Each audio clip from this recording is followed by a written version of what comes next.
반갑습니다. 예. 명절 끝임에도 불구하고 굉장히 씩씩하게 다 살아서 와주셨군요.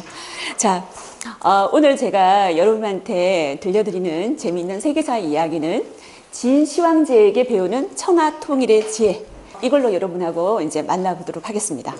자, 여기 보시는 분이 이 사람이 바로 누구예요? 진시황제입니다. 우리가 진시황제 그러면 뭐가 떠오르시나요? 만리장성이 떠오르십니까? 예, 또 뭐가 떠오르시죠? 만리장성만 떠오르십니까? 불로초. 불로초 또 떠오르시고 또 뭐가 떠오르세요? 밖에 말했듯이 그 무덤. 무덤. 진시황릉이 또 이제 떠오르신다, 그죠? 맞습니다. 우리가 진시황제라고 그러면 보통 불로초, 불로불사. 그러니까 불멸의 아이콘이 바로 진시황제입니다.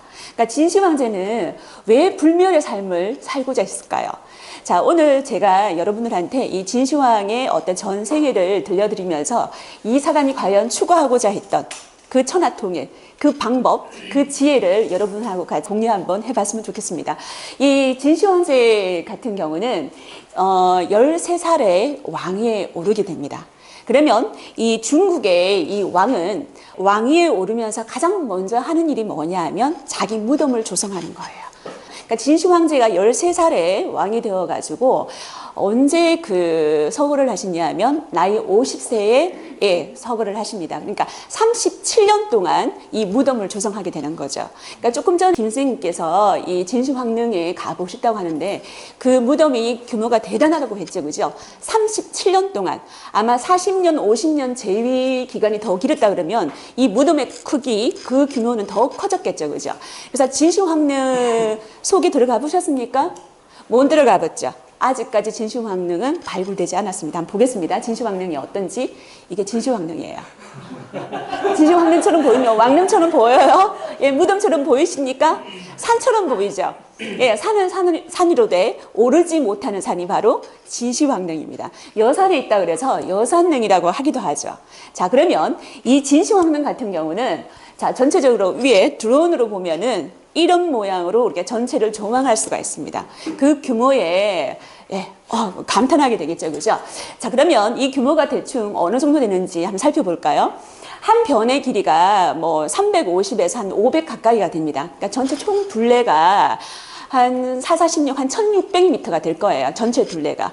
그리고 이 봉분의 높이가 지금 현재는 50여 미터밖에 안 되는데 이 봉분이 많이 깎여서 그렇지 원래 봉분의 높이는 75m가 넘는다고 해요. 그러면 이 진시황릉의 관을 놓는 자리, 굉장히 지하 밑에다가 이렇게 관을 놓게 되는데 지하 한 30m를 팠다 그래요. 그러니까 지하를 30m 정도 판다 그러면 굉장한 그 깊이거든요. 그래서 이 진시황릉 같은 경우는 아직까지 아무도 들어가 보지 못했습니다. 그리고 이 진시황릉 같은 경우는 발견됐는 지가 꽤 오래됐음에도 불구하고 아직까지 중국 정부에서 발굴을 시도조차 하지 않으려고 합니다.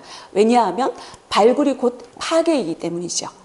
아직까지 기술이 정점에 오르지 않은 상태에서 발굴하다가는 이 진시황릉의 발굴이 아니라 이 소중한 유물과 이 문화재를 파괴한다고 중국 정부가 간파를 했기 때문이죠. 그래서 이 중국 정부에서 했던 게 하나 있습니다. 하이테크 첨단 장비를 동원을 해가지고 이 무덤 주변에서 뭔가 측량을 했습니다. 무슨 측량을 했을까요? 바로 수은이었어요. 그래서 이 수은을 측량을 해보니까 그 주변보다 이 봉분 쪽에서 수은의 검출량이 20배 가까이 된다고 합니다. 그러니까 20배는 더 높다고 하는 거예요. 분명히 이 속에 수은이 있다는 거죠. 그래서 이 진시황릉과 관련되어 가지고 어디에서 살펴볼 수 있냐면 바로 여기서 살펴볼 수 있습니다. 바로 사마천이죠. 그러니까 사마천 사기의 진시황 봉기에 보면은 이 진시황릉 조성에 관해서 정확하게 나와 있습니다. 어떻게 나와 있는지 한번 볼까요? 너무 긴 문장이기 때문에 제가 한번 읽어보겠습니다. 시황은 즉위한 지 얼마 안 되어 능묘 건조에 착수했다. 전국을 통일한 후에는 70여만 명의 제수를 그곳에 보내 노역에 종사케 했다. 묘혈은 3층 샘을 이하로 깊이 파서 구리로 주조한 후에 간을 안치했다. 그러니까 청동으로 관을 만들었다는 거죠. 그리고 이 현실 안에 별궁을 건설하고 묘실 안에는 진귀한 보물을 가득 수장했다. 또 장인들을 시켜 불시에 화살을 발사할 수 있는 장치를 만들어 누구든 도굴하러 들어왔다가는 그 화살에 맞아 죽도록 했다. 아직까지 죽은 사람은 없습니다. 도굴이 안 됐기 때문에. 다음에 현실안 천장에는 일월 성신을 장식하고 바닥에는 구주 오악을 배치했다는 거죠. 그러니까 진주를 가지고 위에 은하수를 만들었다고 해요. 그러니까 구주오악이란 말은 그러니까 진나라 전체의 지형을 본따 가지고 강에는 수은을 흐르게 했습니다. 그러니까 수은이 멈춰져 있는 게 아니라 흐르게 했다 그러면 기계 장치를 만들었다는 거거든요. 그런 기계 장치를 만들어가 수은이 계속 흐르게 했다는 겁니다. 다음에 이세 황제는 시 황제의 후궁과 비빈 중에 자식을 낳은 적이 없고 궁중에 남겨두기 마땅치 않는 여자는 모두 순장하도록 하였다. 이 속에 순장되어 있습니다. 다음에 장례를 마친 후에는 현실 안에 연도를 봉쇄하고 이 복도를 봉쇄하고 이어 현실 밖의 연도까지 완전 봉쇄해서 장인들이 하나도 살아나지 못하게 했다. 그리고는 무덤 위에 초목을 심어가지고 산처럼 보이게 했다. 그러니까 산인 거죠. 그러니까 산은 산이로되 오르지 못하는 산이 바로 진시황릉입니다. 그래서 이 진시황릉은 살았어도 불멸의 삶을 꿈꾸었지만 죽었어도 불멸의 삶을 꿈꾸지 않았을까. 이 무덤 내부가 그 살아생전에 진시황릉에 살고 있던 거주자가 똑같습니다. 바깥에 도성이 있어요. 외성과 내성이 있고 그 안에 궁궐을 만들어가지고 이 무덤 속 내부를 말하는 겁니다. 궁궐을 만들어서 관을 안치를 했다는 거죠. 자, 그러면 이 진시황릉 우리가 발굴을 못했지만 진시황릉 1km 그리고 1.5km 주변에서 발굴된 게 있습니다. 뭘까요? 바로 병마용갱입니다. 이 병마용갱요. 지금 여러분들이 보시는 거는 병마용갱 중에서 1호갱입니다. 그러니까 여기 보시면 토용대 병마용들이 보이시죠? 1호갱에서 발견된 건 한 6,000기 정도의 병마용입니다. 요게 그 당시에 진나라의 군제를 보여주는 거예요. 보병입니다. 지금 1호갱은. 1호갱에서 우리가 자세히 살펴보면요.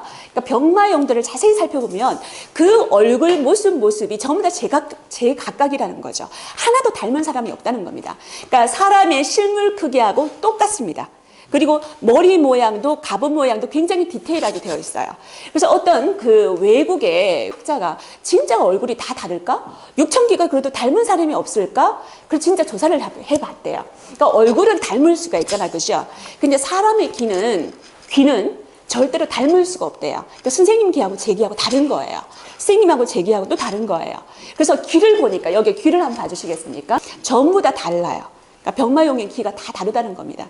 그래서 굉장히 실물을 진짜 이렇게 만들었다는 거죠. 실물을. 그런데 여러분 흙으로 그냥 빚은 게 아니라 흙으로 이렇게 빚어가지고 고온으로 한번 구워냈습니다. 구워냈습니다. 이걸 도기 형태로 만든 거죠. 다음에 2호갱에서 발견된 거는 이 청동 전차가 있습니다. 그러니까 청동으로 만든 전차가 있고요. 그리고 말도 있습니다. 그리고 또 뭐가 있느냐면 쇠뇌 있죠. 활 같은 발사 장치요.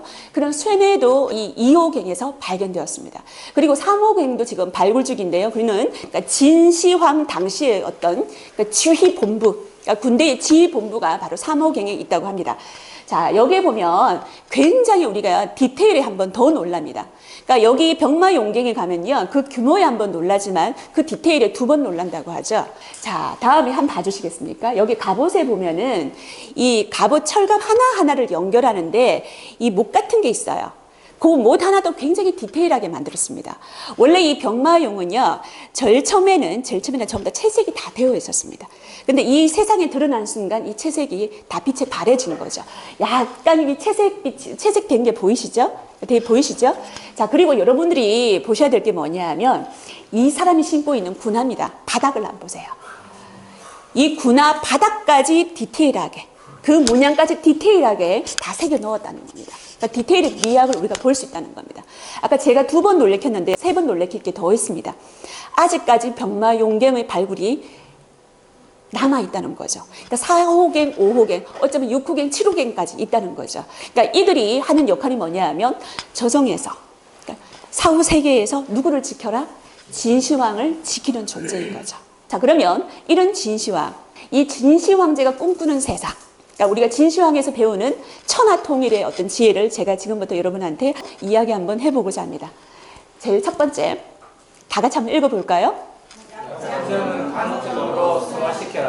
자, 진시황의 약점이 있습니다. 그러니까 진시황의 약점. 진시황은 두 가지 버전으로 국민들이 알고 있습니다. 첫 번째, 폭군 버전. 두 번째, 카리스마를 가진 어떤 천하 통일의 대업을 완수했던 영웅 버전. 딱 두 가지가 있습니다. 저는 오늘 폭군 버전보다는 영웅 버전 쪽으로 여러분들한테 이야기를 한번 해볼까 합니다. 그래서 약점은 강점으로 승화시켜라. 진시황의 약점은 바로 출생의 비밀이었습니다. 누굽니까? 진시황입니다. 어린 시절의 이름은 영정이에요. 성이 영이고 이름이 정이에요. 그러니까 13살에 즉위할 당시의 모습이었습니다. 그러면 영정의 아버지는 당연히 선왕이 아니었을까요? 선대왕이죠, 그죠? 선대왕이 누구냐면 바로 장량왕으로 불리고 있는 자초입니다. 이 자초의 모습을 보이죠? 사마천이 지은 사계에는 뭐라고 적혀 있냐면 이 진시황 영정의 아버지는 장량왕이 아니고 자초가 아니고 누구다? 여부리일 가능성이 굉장히 크다고 나와 있습니다. 그러니까 여부리 한번 볼까요? 여부리는 전국시대의 만수르입니다. 전국시대의 대부호, 예, 전국시대의 만수르예요. 그러니까 전국시대 같은 경우는 전국 칠훈이라 그래가지고 국경성이 많잖아요, 그죠? 그러니까 국경을 넘나들면서 무역을 했던 대무역사, 대부호였습니다. 이 사람의 아버지가 여부리한테 이렇게 말을 했었습니다. 농사에 투자를 하시겠습니까? 아니면 보석에 투자를 하시겠습니까? 아니면 사람에 투자를 하시겠습니까? 여러분은 누구한테 투자를 하시겠습니까? 사람한테 투자를 하시겠습니까? 선생님은 여부리가 될 가능성이 있습니다. 만수르가 될 가능성이 있습니다. 자, 바로 이 여부리는 사람한테 투자를 했다는 거죠. 그 사람이 누구였냐면 바로 장량왕. 그러니까 왕이 되기 전에는 자초라고 불렸습니다. 이 자초라는 이름도 여부리가 지어줬던 거예요. 그래서 이 자초가 그러니까 젊은 시절에 조나라의 인질로 잡혀 있었습니다. 그러니까 인질로 잡혀왔을 때 본국 진나라로부터 모든 경제적 지원이 끊겨 있었기 때문에 굉장히 거지처럼 살았다는 거죠. 그리고 이 조나라조차도 이 인질에 대해서는 그 생활에 대해서 전혀 무심했기 때문에 진짜 그냥 잘생긴 거지였었어요. 그런데 여부리가 이 자초와 몇 마디 얘기를 한번 해보고는 야, 투자할 가치가 있다. 내가 충분히 투자할 가치가 있는 사람이다. 내가 너를 찍었어. 내가 너를 피겠어. 내가 너를 투자하겠어. 이렇게 된 거죠. 그래서 이 자초를 키우기 시작합니다. 그래서 모든 재산을 털어가지고 이 자초에 대한 지원을 아끼지 않습니다. 그래서 마침내 이 자초를 전혀 이 태자, 왕자리하고 무관했던 이 자초를 진나라의 왕으로 세우는 사람이 누구냐 하면 바로 킹메이커 누굽니까? 여부리였습니다. 그래서 여부리도 진나라로 와서 이제 뭐를 하게 됩니까? 킹메이커였잖아요. 그죠? 보통 보면 우리가 섭정을 누가 하게 되냐면 왕의 모후가 대신하게 됩니다. 섭정이라는 것은 왕의 엄마가 대신하게 되는 거잖아요. 그죠? 모후가 대신하게 되는데 이 당시에 왕의 모후였던 사람이 누구였는지 아십니까? 제태우라고 해요. 이 제태우가 굉장히 재밌는 여자입니다. 왜냐하면 바로 여부리의 애첩이었어요. 여기서 출생의 비밀이 나오는 거죠. 그러니까 여부리의 애첩이 굉장히 잘생겼어요. 그러니까 전국시대의 최고 미인이라고 할 만큼 굉장히 미인이었었는데 이 자초가 여부리하고 이 관계를 맺으면서 이 집에 오면서 그 조희, 원래 이름은 조희였었거든요. 그 조희의 매력에 퐁당 빠져버린 거예요. 그래서 이 여부리가 자기가 투자할 사람이 자기 애첩에 그 혼법 마음이 가가 있다는 걸 알게 되었겠죠. 그죠? 자기가 사랑하는 애첩까지 누구한테 주게 됩니까? 자초한테 주게 되는 거죠. 그런데 여기서 출생의 비밀이 있는 겁니다. 당시에 그 조이는 누구를 임신하고 있었습니까? 여부리의 아이를 임신하고 있었다는 거죠. 그러니까 여부리의 아이를 임신한 채 바로 이 진나라에 와가지고 자초는 그 조이랑 그러니까 결혼을 하게 된 거죠. 혼인을 맺게 된 거죠. 그래서 근데 더욱더 대박인 것은 뭐냐 하면 그 자초가 장량왕으로 왕이 되어가지고 3년 만에 죽어버리는 거예요. 3년 만에 죽어버리는 거예요. 그러면 보통 이 그 조이 나중에 제태우가 되는데 이 제태우가 섭정을 해야 되는데 이 제태우는 나란 일에 관심이 없어. 그 모든 나란 일은 누구한테? 어린 13살 영정이 아니라 누구한테 줍니까? 여부리한테 이 섭정을 다 시키는 거죠. 대리 섭정을 시키는 거죠. 그래서 여부리는 나라의 상국이 되어가지고 모든 진나라의 모든 정권을 장악하게 됩니다. 그러면 제태후는 뭐 했을까요? 제태후는 뭐 했을까요? 제태후는 여전히 여부리를 잊지 못하는 거예요. 그래서 여부리하고 계속 연인 관계를 계속 지속하게 됩니다. 그런데 여부리가 겁이 났어요. 만약에 우리 둘이가 연인 관계가 들통나면 어떡하지? 나 그 죽음인데. 그래서 이 여부리가 생각한 게 뭐냐 하면 이 제태후한테, 욕정에 불타는 이 제태후한테 다른 남자를 소개시켜주자. 그 남자가 바로 요 사람입니다. 요 사람입니다. 원래 여부리가 소개시켜준 이름이 뭡니까? 노예가 아니고 노예예요. 노예예요. 이 노예인데 요 사람을 황간으로 위장을 시켜가지고 궁궐에 잠입시킵니다. 그러니까 황간으로 위장을 시켰으니까 수염을 다 깎아야 되겠죠. 그러니까 수염을 깎은 상태로 이제 궁궐에 잠입시켜가지고 제태후를 소개시켜주는 거죠. 누가?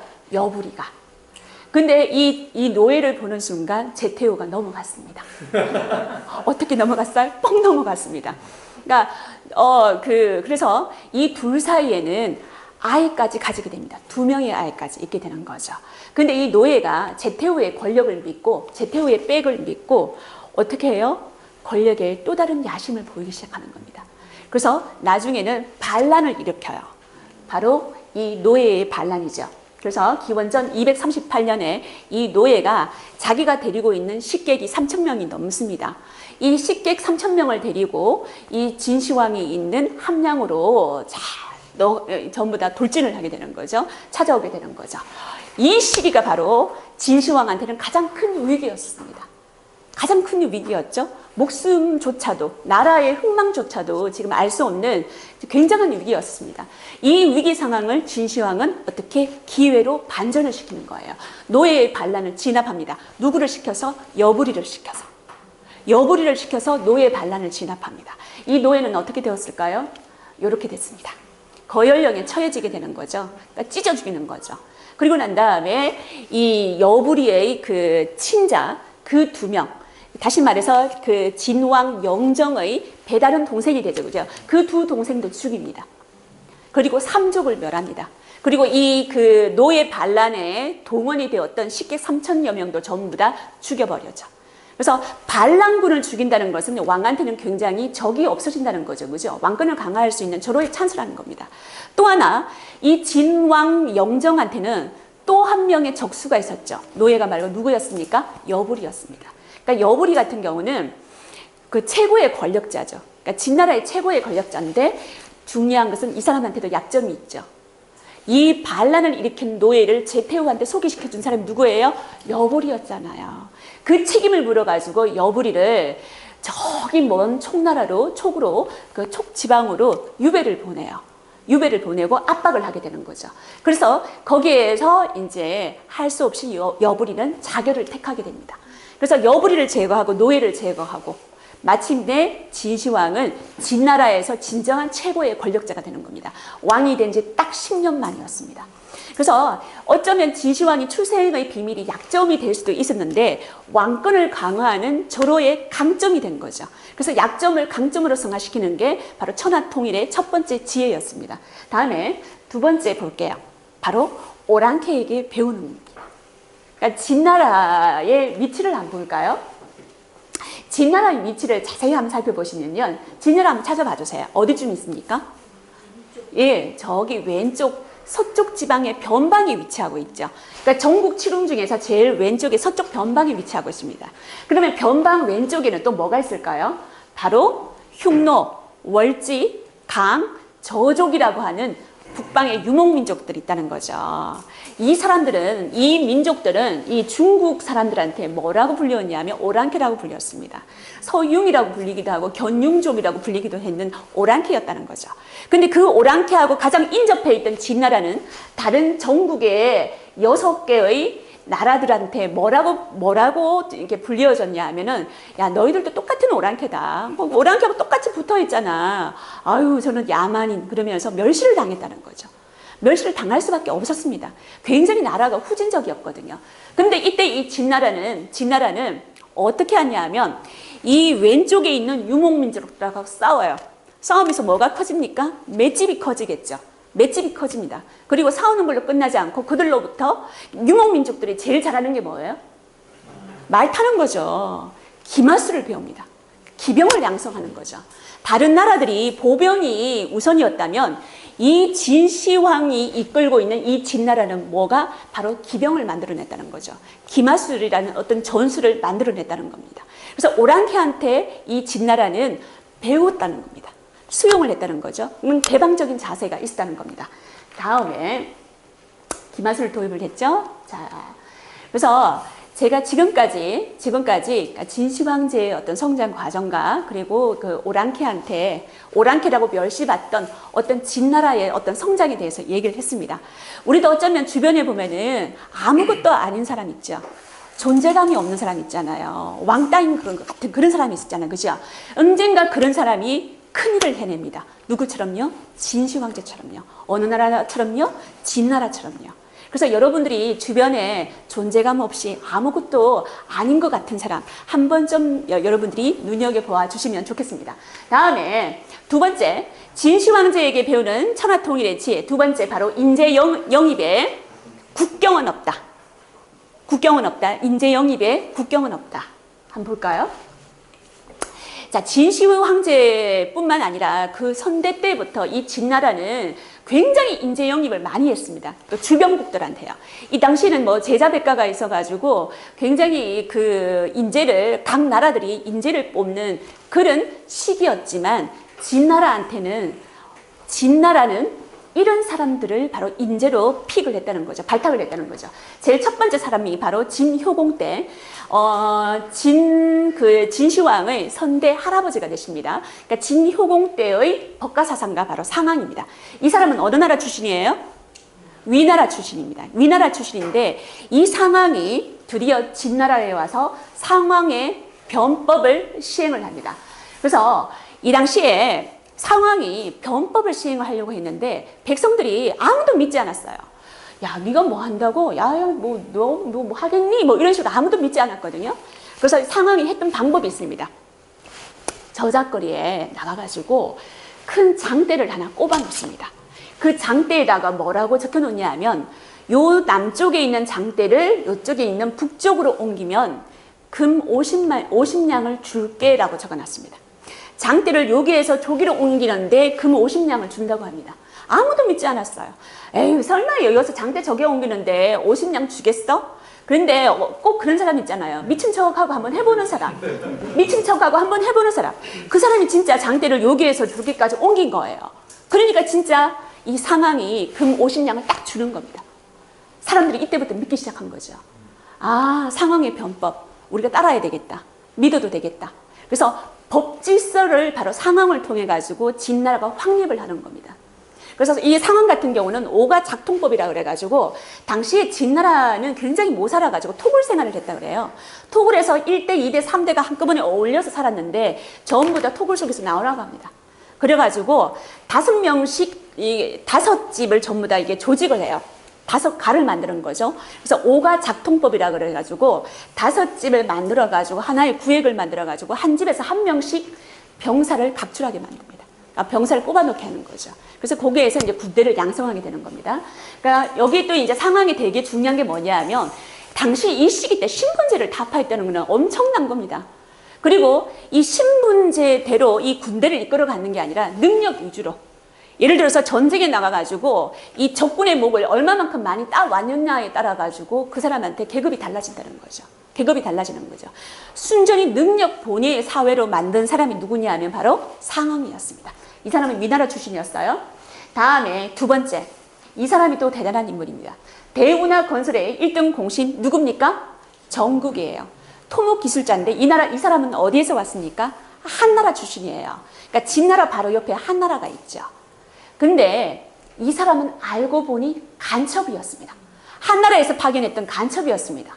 그래서 왜 이 사람을 간첩으로 보냈냐 하면 이렇게 진나라가 지금 굉장히 국력이 성장하고 있으니까 힘을 좀 빼야 되겠다. 그래서 네가 가가지고 토목을 하도록 해. 토목공사를 유도를 해라. 그래서 모든 재정이 거기에 투입되고 모든 국력이 거기에 투입돼가지고 이 진나라가 전쟁을 하지 못하도록 만들어라. 그래서 이 사람이 그 이유 하나로 진나라에 오게 된 거예요. 자, 그런데 이 정국이 간첩인 게 발각이 되었지만 진시황은 계속 이 사람을 인재로 쓰게 됩니다. 왜냐하면 이 사람이 말했던 게 진나라에 꼭 필요한 것 같았거든요. 그래서 이 사람이 드디어 운하를 만들어냅니다. 이 운하를 통해 가지고 관계 수로를 만들므로 인해 가지고 그 주변 지역을, 진나라 지역을 옥토로 만들어냈습니다. 옥토로 만들어냈어요. 그래서 이 진나라는 당시 주변국보다 10배나 생산량이 더 많았다고 해요. 부를 창출했다는 거죠. 여러분, 부가 있으면 이 부를 가지고 뭐를 할까요? 바로 군사력을 키울 수가 있다는 거예요. 그러니까 인구가 늘어나잖아요. 그죠? 그 군사력이 된다는 거죠. 또 이 군사를 움직이려고 그러면 수많은 군량미가, 군비가 동원이 되어야 되거든요. 이 부를 가지고 군사력을 키웠고 이 군사력을 가지고 천하통일의 대업을 완수를 했다는 겁니다. 비록 간첩이었지만, 비록 스파이였지만 같이 품었던 이 진시황의 개방성, 이것도 이 천하통일의 지혜가 아닐까라고 한번 생각합니다. 자, 다음에 이 진시황제 때의 법가사상가 이사죠. 이 사람도 굉장히 또 유명한 이야기들이 굉장히 많습니다. 이 사람은 어느 나라 출신이에요? 초나라 출신입니다. 이 초나라 출신이에요. 이 초나라 출신 이사는 이렇게 비유하면 될 것 같습니다. 우리가 조선시대 태조 이성계가 있었죠. 이성계가 조선을 창업할 때 1등 공신이 누구였습니까? 정도전이었죠. 그러니까 이성계한테 정도전이 있다면 진시황한테는 누가 있다? 이사가 있다. 이렇게 생각하시면 돼요. 그러니까 이사가 바로 진시황의 어떤 천하통일의 밑그림을 그린 사람이라고 할 수가 있습니다. 근데 이 사람이 초나라 사람이었어요. 그런데 이 당시에 초나라, 위나라, 한나라에서 굉장히 대신들로 활약을 많이 했는데, 자, 이런 사람들을 우리가 객경이라고 그래요. 객경이라고 하는데, 아까 제가 한나라 출신의 토목기술자로서 간첩이 있었죠. 누구였습니까? BTS 아시죠? 방탄소년단에도 정국이 있습니다. 예, 그 정국이 아니고요. 이 정국이 간첩으로 드러나자 이 진나라의 기득권 세력들이 그 객경들을 몰아내자, 외국 출신 대신들을 몰아내자, 이런 식의 상소가 계속 올라왔다는 겁니다. 드디어 이 초나라 출신의 이사가 상소를 올립니다. 거기에 반대하는 상소를 올립니다. 이게 명문이에요. 준비하고 계세요. 자, 명문입니다. 이걸 보고 우리가 간축객서라고 합니다. 간축객서. 각 출신 인사 축출을, 이걸 우리가 축객령이라고 하는데, 여기에 대한 간언을 간축객서라고 합니다. 자, 목소리가 제일 좋으신 우리 김 선생님께서 한번 읽어보시겠습니다. 진나라의 번영은 선왕 때부터 유능한 외국인들을 차별하지 않고 등용한 데 있습니다. 만약 이들을 내쫓으시면 다른 나라에서 이들을 등용해 진나라를 위협할 것입니다. 세상은 흙 한 줌도 양보하지 않아서 그리 높고 장강은 작은 물줄기 하나도 버리지 않아 그렇게 넓은 것입니다. 이게 명문이죠. 굉장히 이 간축객서는 아주 굉장히 유명한 명문입니다. 근데 진시황이 굉장히 오픈마인드로 살고 있는 사람이라는 게 이제 느껴지는 게 뭐냐면, 그러니까 수많은 기득권 세력들이 이 외국 출신의 인재들을 방출을 해라, 쫓아보내라, 이렇게 해가지고 축객령을 내렸다는 거죠. 근데 이사가 이런 명문을 통해서 이런 상소문을 올리자 다시 한번 생각을 했다는 거죠. 그러니까 진시황 같은 경우는 자기의 잘못도 분명히 간파를 하고 수정을 할 줄 아는, 그러니까 진로를 바꿀 줄 아는 열린 마음을 가지고 있었던 사람이라는 겁니다. 그래서 이사의 이 간축객서로 인해 가지고 축객령은 다시 없는 걸로 됩니다. 그래서 외국인 인재들이 역시 진나라를 위해서 일을 하게 된다는 거죠. 정국처럼. 자, 그렇게 되는 겁니다. 그래서 마지막에 우리가 다 같이 한번 읽어볼까요? 국가의 비전을 제시하고 자, 국가의 비전이 뭔지 알아야지만 진나라에 충성을 하겠죠. 내가 이 나라에 투자할 만한 가치가 있다, 이렇게 생각을 하겠죠. 그죠? 그래서 첫 번째 비전이 뭐냐면 경제 강국의 비전을 제시하는 겁니다. 진시황은. 그래서 이 경제 강국이 되기 위해서는 어떻게 할까? 자, 통일이 되었을 경우에 가장 큰 문제점이 뭐냐면, 각 나라별로 뭐가 다 달랐다? 도량형이 다 달랐고 화폐가 다 달랐다는 거예요. 그죠? 그래서 이 통일이 되고 난 다음에 가장 먼저 한 게 뭐냐면 화폐와 도량형을 통일한 겁니다. 그러니까 화폐를 진나라 화폐로 만들어버린 거죠. 통일을 해버리는 거죠. 그러니까 경제권을 통일시키는 겁니다. 그리고 각 지역별로 다 다른 도량령을 통일해가지고 활발한 경제활동, 무역이 가능하게 만들었다는 겁니다. 여러분, 이걸 우리가 EU에서 볼 수가 있죠. 유럽연합에서 볼 수가 있습니다. 그러니까 유럽연합 같은 경우도 우리가 유로존으로 다 통일이 되어 있죠. 이렇게 경제권으로 통일하면 각국하고 이렇게 경제관계가 이해관계로 얽혀 있으면 헤어졌다가도 다시 만납니다. 우리가 이혼을 하고 싶어도 이혼 못하는 이유가 뭐예요? 다 이런 문제 때문이에요. 했다가 다시 만나는 이유도 이런 경제, 이런 이해관계가 얽혀 있기 때문이죠. 그래서 이런 경제적으로 이해관계가 얽혀 있으면 절대로 헤어지지 못합니다. 헤어져 있다가도 다시 만나게 된다는 거죠. 진시황이 그걸 알았다는 겁니다. 그래서 이 각 나라 통일하고 난 다음에 각 지역의 화폐를 전부 다 통일을 하고 도량령도 다 통일을 했습니다. 다음에 또 하나 뭐를 통일했다? 문자를 통일했다는 겁니다. 문자를 통일했다는 겁니다. 하나의 문자, 하나의 언어를 사용하는 사람은 절대로 헤어지지 못한다. 따로 살지 못한다. 이게 바로 진시황이 제시했던 경제 비전이라는 겁니다. 다음에 두 번째, 안보 강국의 비전을 제시하라. 여러분들이 아까 진시황 그러면 제일 떠오르는 이미지가 만리장성이라고 그랬죠. 그죠? 그래서 진시 황제 때부터 이 만리장성을 세운 게 아니라 원래는 그 이전에 각국의 전부 다 장성이 다 있었습니다. 이 성을 그냥 연결한 거죠. 그러니까 진나라 시황제는 이걸 연결한 겁니다. 누구를 막기 위해서요? 유목민족이었던 흉노를 막기 위해서 이 만리장성을 쌓았다는 겁니다. 내가 다 막아주겠어. 우리 백성들을 위해서 내가 이 만리장성을 쌓아가지고 그 흉악한 흉노를 내가 막아주겠다는 겁니다. 이 만리장성은 바로 야만과 문명의 경계가 되었다는 겁니다. 정확하게 말하면 이 만리장성의 끝은 언제 완성이 되냐 하면 명나라 영락제 때 완성이 됩니다. 하지만 이 만리장성을 가지고 이 진나라는 안보 강국의 이미지를 백성들한테 심어주게 되는 거죠. 자, 이렇게 해가지고 이 진시황제는 또 하나의 창의적인 통치 방법을 하나 생각해냅니다. 이게 바로 뭐냐면 순행이에요. 역대 어떤 나라의 왕도 이 순행이라는 이 방법을 행하지 못했습니다. 순행이 뭐냐 하면 왕이 직접 자기가 통치하는 지역, 자기가 통일하는 지역에 가본다는 거죠. 그러니까 진시황이 통일을 하고 난 다음에 10년을 더 사는데요. 그 10년 동안 5번의 순행을 합니다. 그러니까 전국을 순행한다는 거죠. 얼마나 넓겠어요? 비행기도 아니고 KTX도 아니고 거친 수레로 그 지역을 순행을 한다는 게. 그러니까 순행을 하면서 왜 순행을 했을까요? 왜 순행을 했을까요? 왜 순행을 했을까요? 네? 힘을 과시하기 위해서. 힘을 과시하는 목적도 있습니다. 다음 두 번째가 어떤 의미냐면 백성들하고 스킨십을 강화하는 거죠. 그죠? 백성들의 삶을 내가 직접 본다는 거죠. 그러니까 스킨십을 강화하면서 나의 이 제국이, 내가 만든 이 제국이 어떻게 성장하고 있는가도 정확하게 본인의 눈으로 직접 본다는 겁니다. 이 순행을 한번 하려고 그러면 1년간의 준비를 거쳐야 된다고 합니다. 그러니까 1년 준비하고 1년 순행하고 1년 준비하고 1년 순행하고 이렇게 된다는 겁니다. 그래서 마침내 이 진시황도 순행하는 과정에서 사망을 하게 됩니다. 사망을 하게 됩니다. 그러니까 진시황은 어떻게 죽었을까요? 왜 죽었을까요? 왜 죽었을까요? 어떻게 들었었어요? 우리가 진시황 같은 경우는 이 불로불사를 꿈꾸었다 그러잖아요. 그죠? 그래서 그 불로불사의 대표적인 물질이 뭐냐면 수은이라는 물질이죠. 그래서 수은을 먹기도 하고 바르기도 하고 많이 그랬다고 해요. 예, 예전에 화장품에는 수은이 있다고 하기도 하죠. 그러니까 이 진시황 말년에 수은 중독 증상이 있었다고 해요. 어떤 증상이 있었냐면 굉장히 사람이 히스테리컬해진다는 거죠.